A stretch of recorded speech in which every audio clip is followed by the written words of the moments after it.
this down. I'm starting right, I just started it. Perfect. Let me look at attendees. So if they're in attendees, I will promote them up. Okay, no, not all seasons. We don't want that.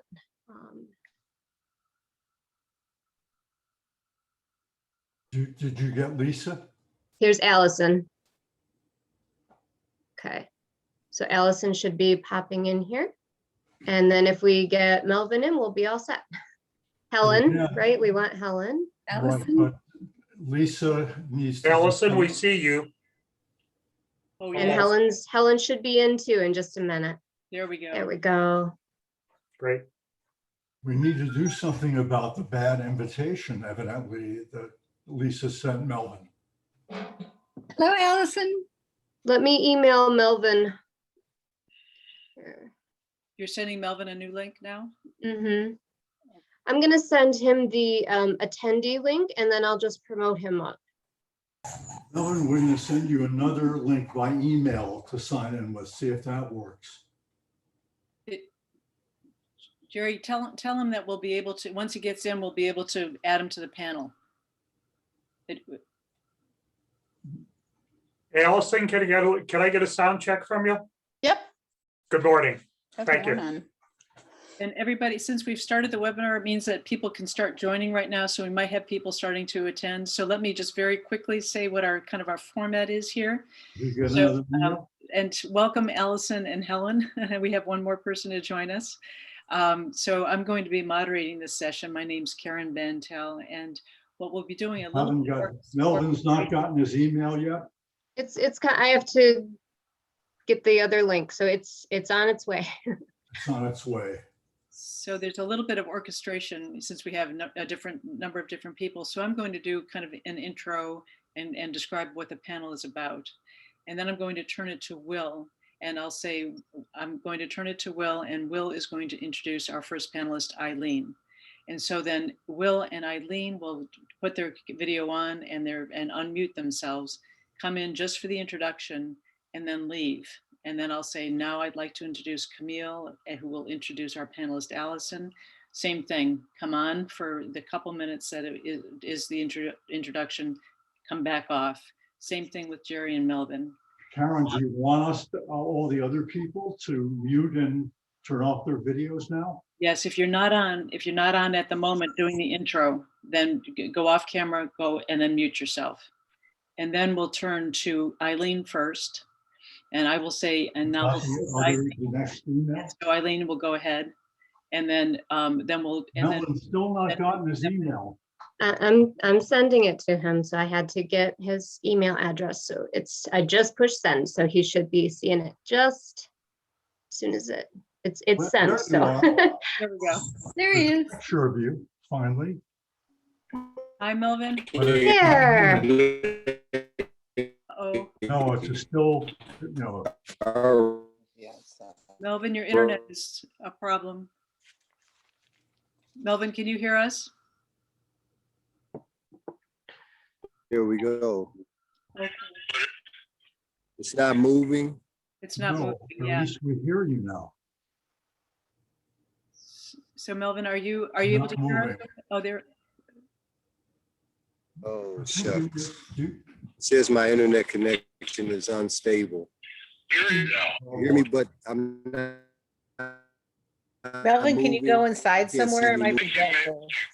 Melvin, is this a place you get a strong? There you are, you're moving and you're talking. I've got,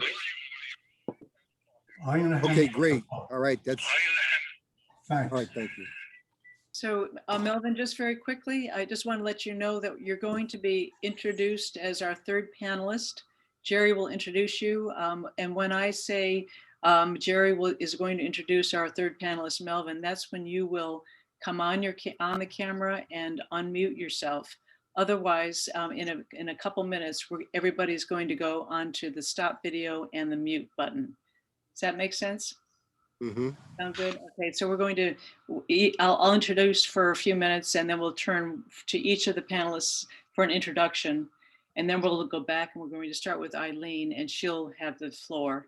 And then I am going to ask folks if you can pretty much keep it around 15, 17 minutes, because do want to have time for Q&A with the audience. So if you can kind of be mindful, I don't want to, yank you off.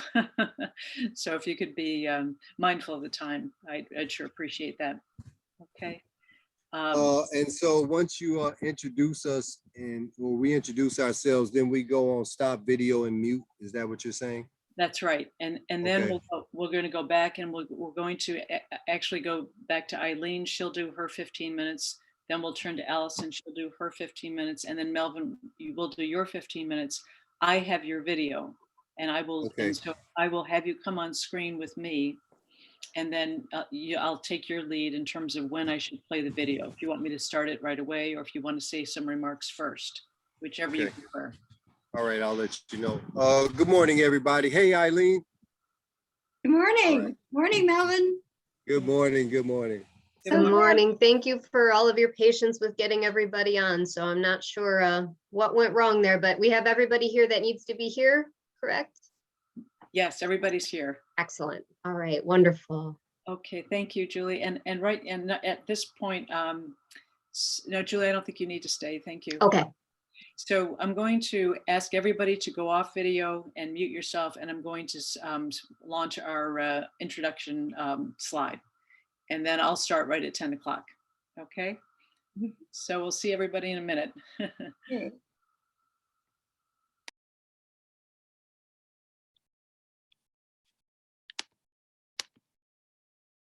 Oh my God.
Good morning, everybody. Welcome to Ollie's summer lecture series titled Food Insecurity Around the State and Close to Home.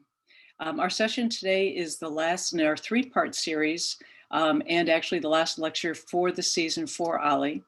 And it is titled Key Organizations Serving Food Insecure People in Washtenaw County. This last session is a panel discussion rather than a lecture format. My name is Karen Bantel, and I will be moderating the Q&A portion of our session today. Before we get started, I do want to mention that we have a lunch bunch today at noon, and it's a follow-up to this panel discussion, so a guided discussion for more reflection and discussion. It is on the Commons, and you do need to register in advance. We wanted to let you know that fall catalogs will be out, will be received around mid-August. The actual fall registration starts on August 5th and runs through September 7th. So anytime during that period, even before you get your catalog, you can get the full offerings on the website and you can register. It is a lottery system, so you can register anytime. There's no advantage to doing it early, and then you will get notified of your classes on September 10th. So our format today is for our panelists to each speak about 15 minutes or so, and then we'll have 30 minutes for a Q&A. Please write your questions in the Q&A function at the bottom. And also, please, if you have a particular person you would like to have answer your question, specify that in your question. Also, if you're having a technical problem, please do send me a note in the chat function. I also want to mention that the views expressed during this lecture and the Q&A do not necessarily reflect those of the University of Michigan and/or Ollie. And so I will now turn to a description of the panel, and then we'll turn to the first committee member who will introduce our first panelist. So to describe the panel is the following. Washtenaw County is wealthy with median household income at $76,500, which is 28% above the Michigan average and 17% above the US average. However, there are significant pockets of poverty here. About 11% of the population is below the poverty line, and similarly, about 11% of the population is food insecure, about the average for the nation. The coronavirus pandemic has made this problem much worse. Since March of 2020, county food distribution agencies reported increases in visitors from anywhere from 30 to 300%. To quote one agency head, the pandemic created a perfect storm of food insecurity. We have never seen anything like it. There has been a drastic increase in the number of people needing help. So our panelists today will give us a deeper understanding of this long-term problem in our county, what the effects of the pandemic have been, and also what their organization's roles have been in terms of improving food security in our county. So with that, I would like to turn to Will Hawk, who is going to introduce our first panelist, Eileen Spring. Will? And Eileen? Okay. So our first panelist today is Eileen Spring. She's Food Gatherers President and CEO. She's now in her 27th year with the Food Gatherers organization, and Eileen Spring has helped develop and steward a community-wide food security plan that dramatically improved the amount of fresh produce and protein available to individuals struggling with food insecurity in our community. She has also inspired other similar models throughout the country.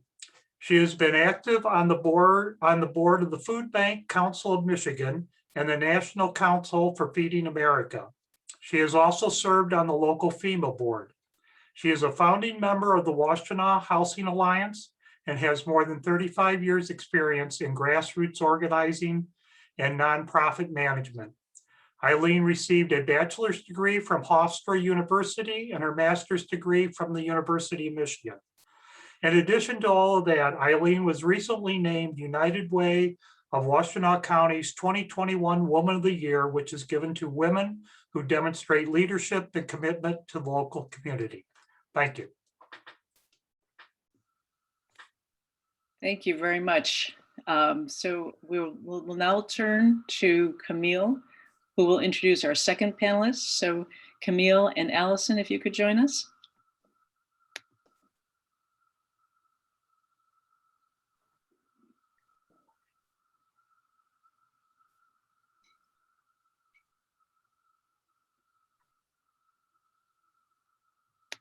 Go ahead, Camille. Good morning. My name is Camille Orso, and it's my pleasure to introduce panelist Allison Foreman, Executive Director of Ypsilanti Meals on Wheels. Allison has worked with Ypsilanti area nonprofit organizations for more than 15 years. She serves on the boards of the Ypsilanti Area Community Fund, the Washtenaw Leaders Advisory, and the Area Agency on Aging 1B Diabetes Program Advisory Group. She's a former member of the SOS Community Services Board. She's appeared as a guest on NPR's All Things Considered and CNN's The Lead. In 2018, she gave a TED Talk on the local implementation of a national program called I Am Capable to help seniors remain in their homes, achieve health and wellness goals, and stay connected to their communities. Allison received her bachelor's degree in juvenile justice and a master's degree in public administration from Eastern Michigan University. Thank you. Thank you, Camille and Allison. And so now I'd like to turn to our third panelist today, and Jerry is going to introduce Melvin Parson. Jerry and Melvin.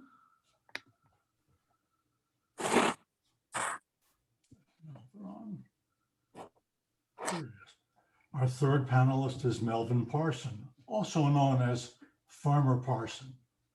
He's the founder and director of the We the People Opportunity Farm in Ypsilanti.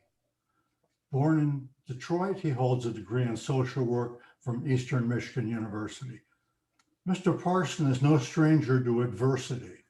He spent around 13 years of his life in prison, was homeless on 3 occasions, and battled with substance abuse for many years. However, he not only overcame adversity, but is now helping others to do so.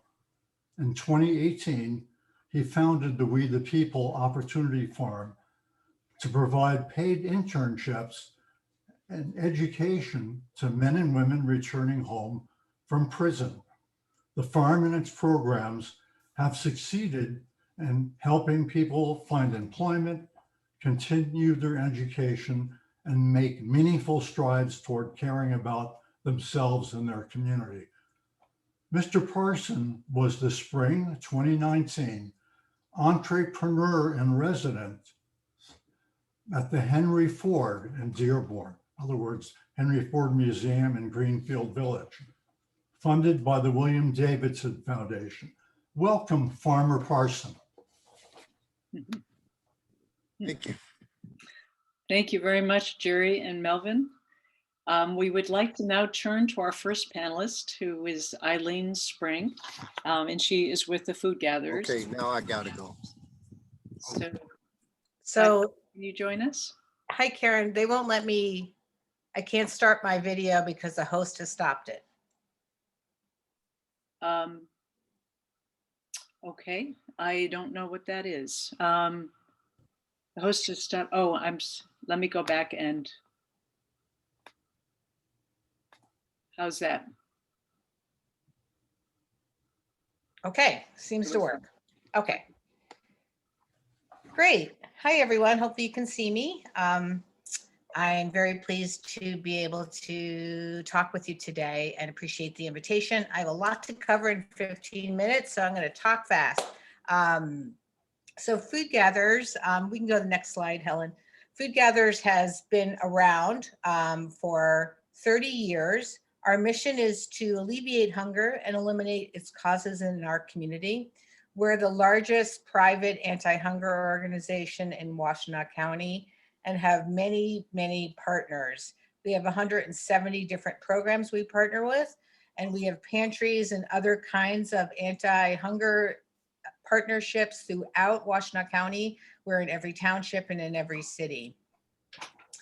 And I think part of what I'm sort of focusing on today is really how we leverage private and public partnerships. We really strongly believe at Food Gatherers that there's a role for everyone to play in the fight against hunger, and that includes folks like you on this call today, but also public officials, Congress, school districts, hospital systems, etc.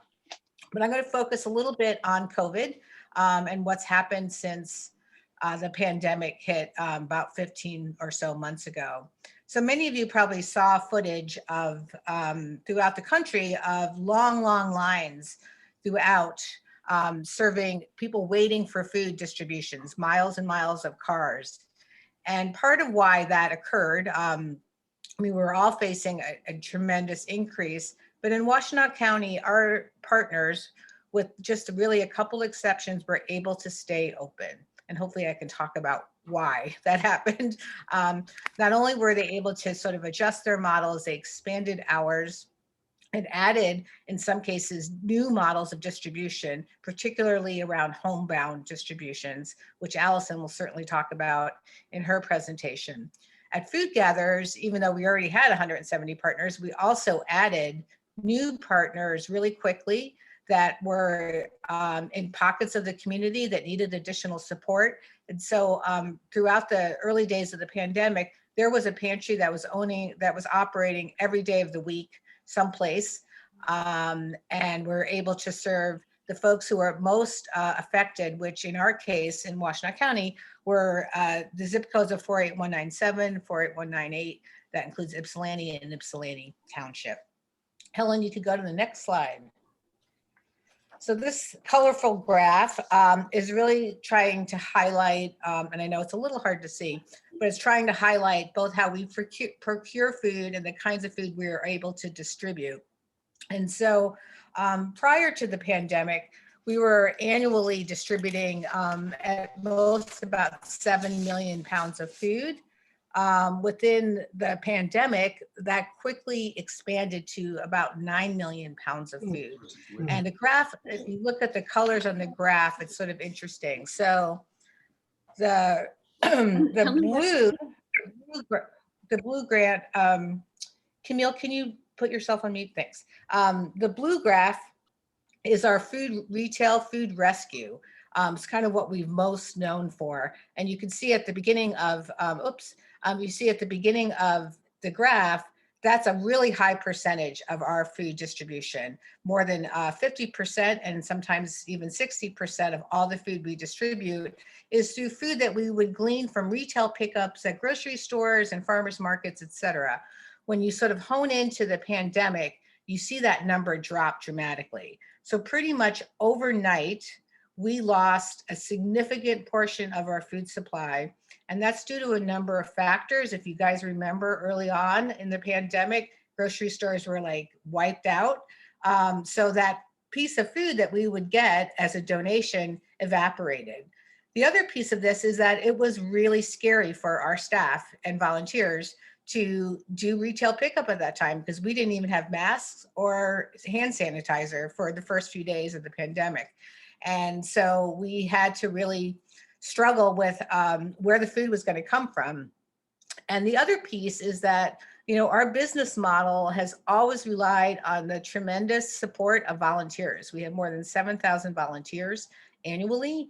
And because of safety precautions, we had to essentially eliminate all of our volunteer roles, again, overnight. Food rescue activities are very labor intensive. So everything we would get from that source of food really needs to be handled, sorted, repackaged. So that was a huge, huge challenge that we had to deal with. Lucky for us, like many food banks, but not all, we were able to get Governor Whitmer's office support from the National Guard, who came into our building to help us add additional sort of labor when we lost more than 7,000 volunteers. So the other graph in there is USDA. That's the sort of burnt orange color. And you can see that's a significant portion. So when you hear about commodity foods, et cetera, that's that product. It tends to be shelf stable, but not always. We get a lot of like fruits and vegetables from the USDA. And the pink red one is food that we purchase. We spent more than $1 million to purchase additional food to help support the diversity of nutritional options at pantries. And then lastly, the interesting or yellow graph at the top, which you see just appears during the pandemic, that was the Families to Food Box program that the USDA introduced as part of their COVID relief package. And you can see it was a significant source of food in the early days of the pandemic and is since declining and is kind of going away in the next months. But it's just a good example of sort of, you know, prior to the pandemic, we had a lot of private support. If you look at the blue thing, like sort of, you know, those are local food donors. But then during the pandemic, we really had to rely on some public support of food coming from the feds in order to really dramatically increase. And so the month of April, after the pandemic first hit, we distributed more food than we ever had before. By June of that first year of the pandemic, the amount of food we distributed was double what we had done the previous June prior to the pandemic. Helen, you could go to the next slide. So in order, you know, one of the reasons why pantries were to stay open, we're able to stay open in our community is partly because we have a great partnership and a lot of great human service agencies. We have also, you know, in the introduction,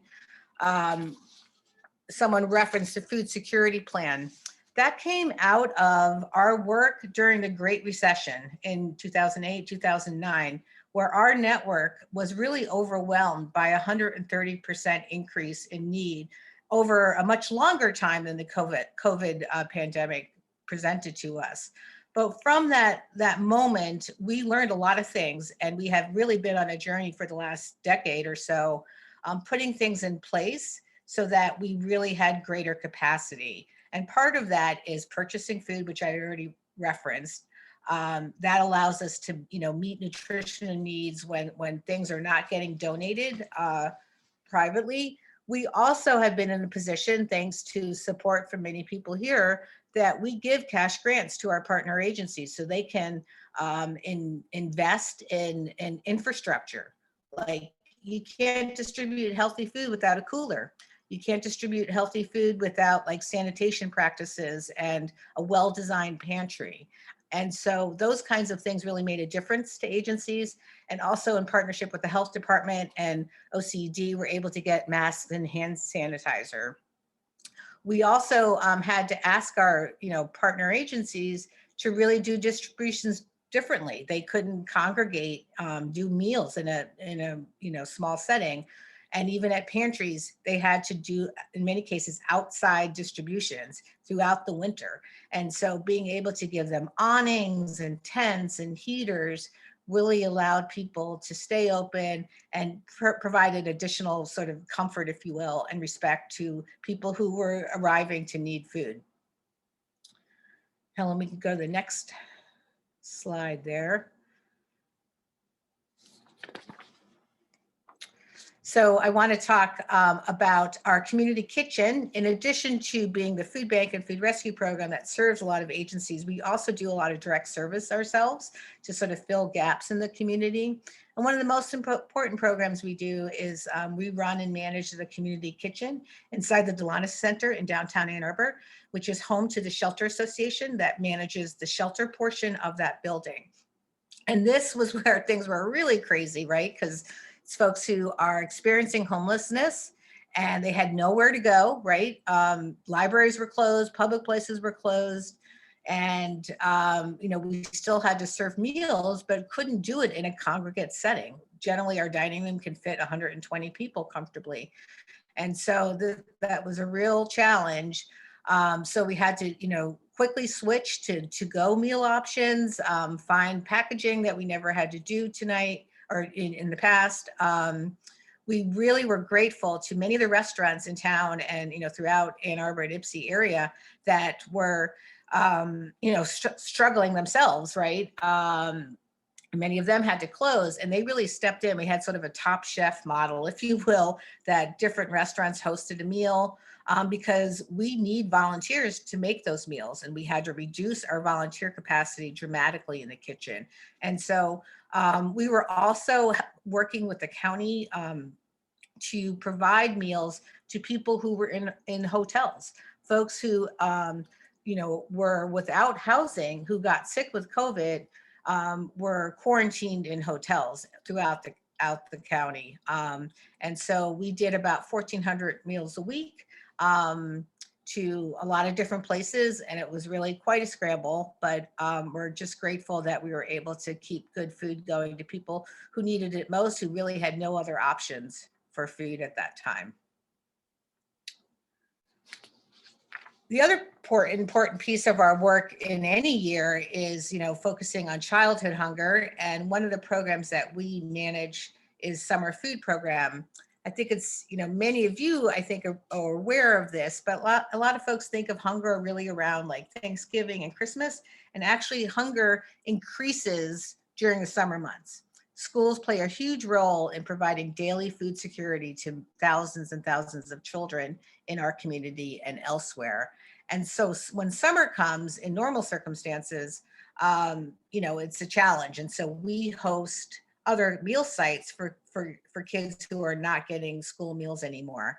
And this was also a real challenge because the federal legislation that supports summer food programs demands that you do congregate settings, right? Which we couldn't do during COVID. So we had to come up with another new model. This is a picture of a distribution occurring in Milan, which hosted summer food for the first time ever because we had waivers that allowed us to go to communities that were affected.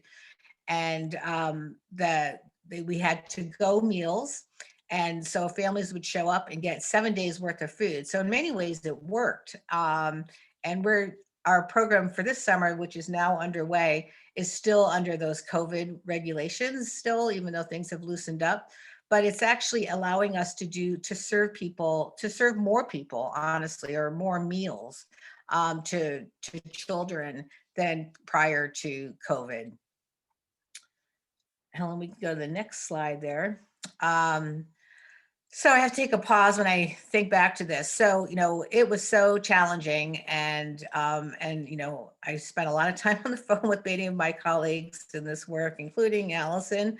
But it was just, we've never seen anything like it. Food banks often respond to natural disasters, but what was happening everywhere at the same time, unlike a hurricane, and throughout the world. And so just at Food Gatherers alone, we had a 450% increase in calls from people looking for food pantries or some sort of delivery or something. And they were in many of them were in really dire circumstances. And it was really, really hard. We saw at pantries and both in the folks that hosted deliveries, home deliveries, that 40% of these folks had never, ever been to a food pantry before. So that sort of gives you a sense, right, of the increase in demand. And it makes sense. I mean, there's studies that indicate that most Americans can't really withstand a $400 emergency expense, meaning they're living paycheck to paycheck. The pandemic just brought all that to full fruition, and folks who had never imagined that they would be without work or this kind of emergency were suddenly struggling with food needs. So I want to take a moment and talk a little bit about food insecurity, and I'm going to go fast on this. So essentially food insecurity means it's a way to distinguish from hunger, which is a term we used to use more frequently, and still hunger is still a meaningful term. But food insecurity really gets to sort of the condition of limited or uncertain access to enough food for an active, healthy life. And so many people, because of COVID, became food insecure by that definition, right? They couldn't leave their homes. So how do we measure food insecurity? There is actually an 18 questionnaire. So you could, on an individual level in hospitals or at pantries, we can go through that. But we need some better calculus. So we work with Feeding America, which is a national network of food banks, to help us calculate food insecurity using really other indicators like unemployment, home ownership, poverty, et cetera. And Helen, we can go to the next stat. So our food insecurity rates, which were referenced earlier, are here. Early on in the pandemic, we had projected about a 30% increase, and I still think that's was accurate because of the uncertainty and just the closures at happening. And so these have been recently readjusted and are a reflection that in our community, there was less unemployment than was anticipated, but still significant rates on increases for everyone and especially children as well. Let me go to the next slide there.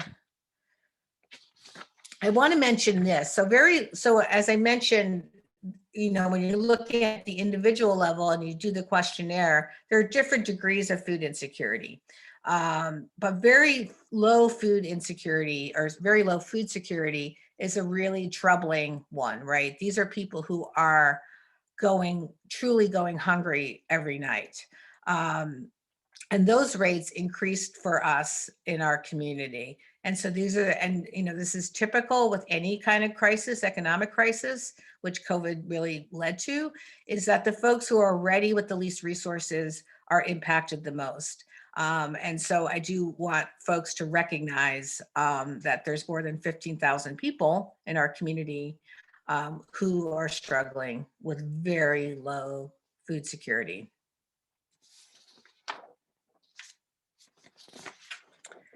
Similarly, and this is true in every community throughout the country, that people of color are much more likely to experience food insecurity compared to their white counterparts who have maybe some of the same exact circumstances that they're living. And this has to do with long-term systematic challenges that have put Black people in particular, at higher rates of food insecurity.